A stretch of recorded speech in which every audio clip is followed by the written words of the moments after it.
Thank you to our sponsor, MBA Growth Partners.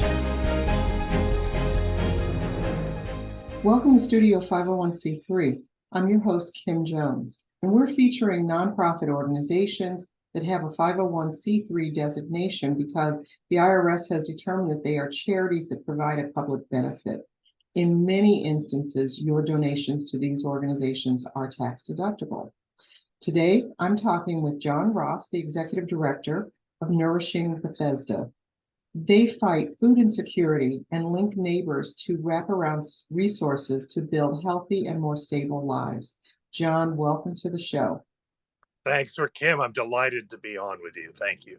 Well, there's a lot of information that we're going to have to unpack in a short amount of time, but you do have a very inspiring story that when we first met, you told me about the collaboration between public, private, faith, and service-based organizations in the community joining forces to address these needs that were resulting because of poverty. So can you briefly tell us a little bit about how you got started and maybe even one or two of the key programs that you're offering?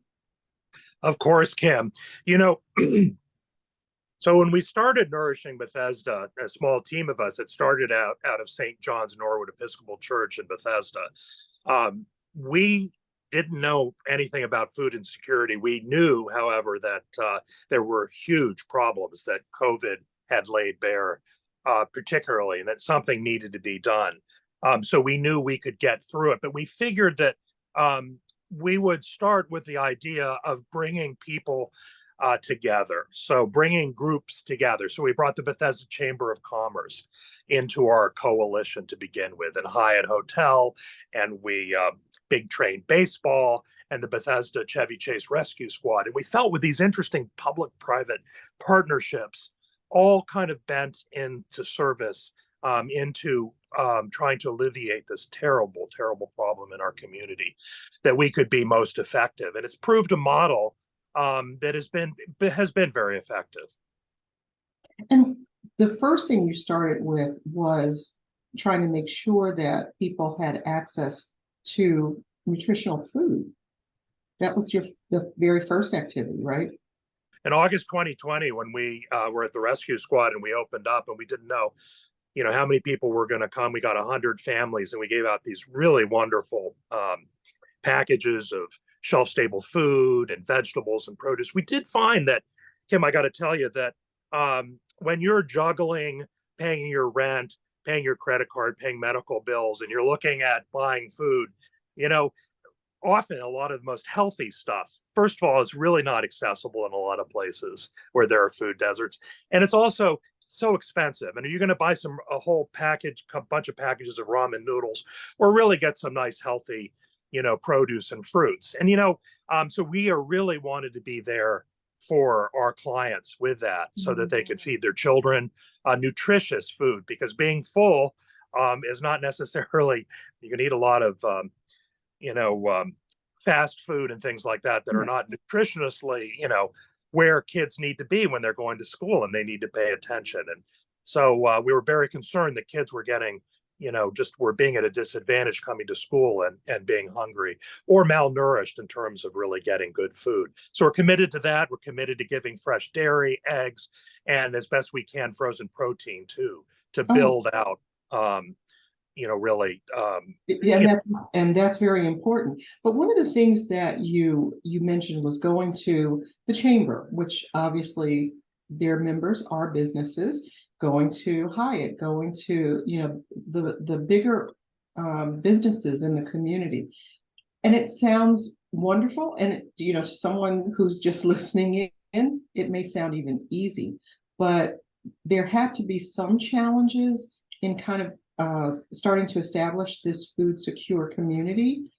Did you face any kind of barrier in the beginning? Well, it's interesting you mentioned that, Kim. I was interviewed on All Things Considered, and they this was the refrain I was getting at the beginning all the time was, well, Bethesda, everybody's rich in Bethesda. There is no food insecurity in Bethesda. So what actually, one of the big things, and this is just particular to Bethesda, I guess, too, but I needed to educate people on the nature of food insecurity in our immediate area, how close to 20% of the people who live in Bethesda and Chevy Chase, this very specific area, live under the poverty line, on how the demographics are changing in terms of the makeup of our area and Montgomery County in general. And so we're seeing families moving in and crowding into small apartments, multifamilies crowding in because they want good schools. I mean, you can't blame them for that. So what we were seeing, and also we wanted to be open to, and this was a hurdle that we had to talk to people about supporting, is that we also, being in Bethesda, attract a great number of low-income workers, and everywhere from the service industry to lawns and gardens, maintenance, house maintenance, things like that. We felt that they were part of our community too. Folks were taking 3 buses to get to Bethesda to work, and we wanted to be there for them and to provide some extra services for them, because we felt that you don't have to live in our community to be part of that, and it was a very important thing to share. So it was really an education process was the really big thing with our folks. Right. And that's an important part of what you're talking about in terms of the whole wraparound. So we're going to go to break in just a minute, but we don't always realize because of the pandemic and other things, how many people, like you said, needed assistance for the first time because of that, but also changing demographics. And it takes a long time to get back to what we used to consider normal, some normality in employment, savings, independence. So when we return from break, I want to talk to you a little bit about the model and how you've been influenced and how you may influence others. So we're going to take a short break right now. And when we return, we'll talk more about the programs of Nourishing Bethesda.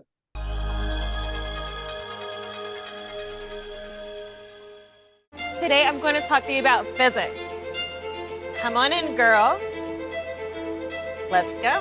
This is the first rocket to get humans to Mars.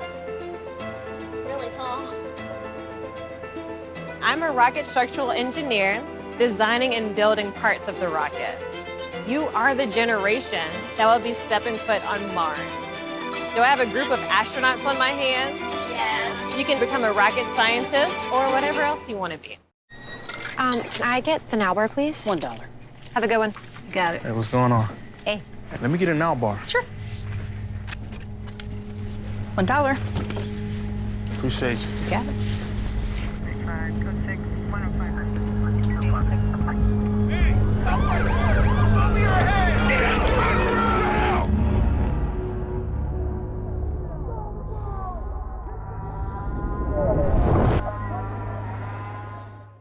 There are 16 million children struggling with hunger in America. This is a serious problem, but one we can solve.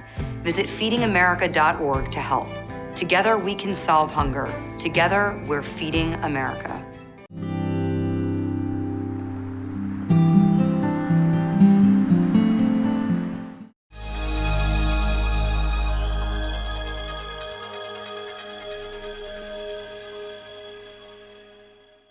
Welcome back to Studio 501c3. I'm talking with John Ross, the Executive Director of Nourishing Bethesda. John, before the break, I was saying that it takes a long time to kind of get back to some normality. Do you actually have a model? Have you been influenced by other organizations' models? Do you feel that you're a catalyst for other communities that are trying to do the same thing? Well, it's interesting. You mentioned that. Of course, Mana and Jackie DiCarlo has been a wonderful mentor to us in terms of, and the food insecurity community in general has been so welcoming and so supportive of what we're about. And it's just so wonderful to be there. The Food Council, just a whole bunch of other folks in terms of being supportive. And I hope that we can serve as a model for other folks. As we're diving into more, where there's problems with food insecurity, that's just the tip of the iceberg in folks' lives. As I mentioned earlier, they're worried about other things, and it's housing, it's health, it's immigration, it's any number of things. So we are now developing a whole bunch of other types of programs to really holistically kind of attack these corners of poverty in our area where there are kind of these cycles of hopelessness. So we have launched a new program. It's really successful, where we get groups of schools and Boy Scouts and companies, real estate companies, and Marriott and nurses from Suburban Hospital who come in and they pack food. And it's a very fun thing where people can really share fellowship and at the same time do something really important for their community. We're doing that with dozens and dozens of groups who then go on to speak to others in our community about what the nature of food insecurity is, and in turn brings them back. So this is all something that as a community as a whole, and we regard our clients, they are part of our community. We have a radical generosity, an idea of radical generosity, where people come in and we embrace them as members of our community, not someone to help, but as members of our community, not just calories, but community.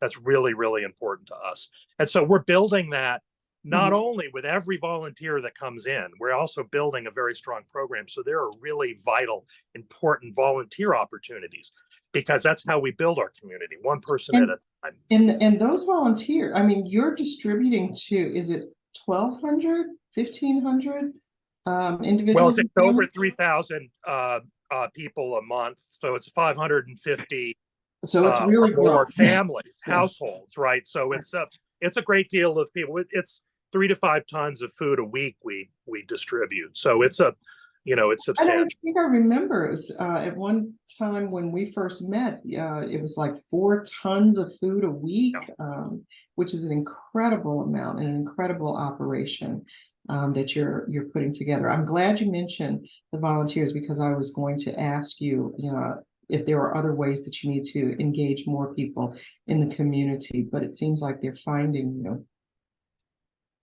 Yeah, so we have groups that do things off-site. We've got a faith community that is doing spring kind of Eastery baskets with us. I mean, this is also part of our problem, part of what we do over the holiday, we give out pies.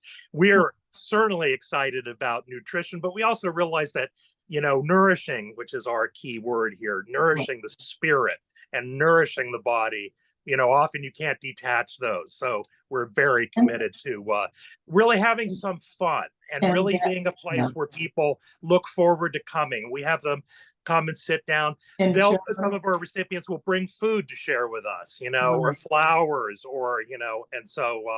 Hey, John, that is part of that whole wraparound model that you have. So that is incredible. Listen, we're at the end of our time, but John, I want to thank you for sharing the Nourishing Bethesda story with us and with our viewers. And I've heard you say before, what's most important is the care that comes along with the services, and that's what really makes an impact. So thank you so much for being here today. Thank you, Kim. I enjoyed it. And to learn more about food insecurity issues and how you can help Nourishing Bethesda, you can visit their website at nourishingbethesda.org. Thanks to Montgomery Community Media for letting me help bring you valuable information. I'm Kim Jones, and I'll see you next time on Studio 501 SCP.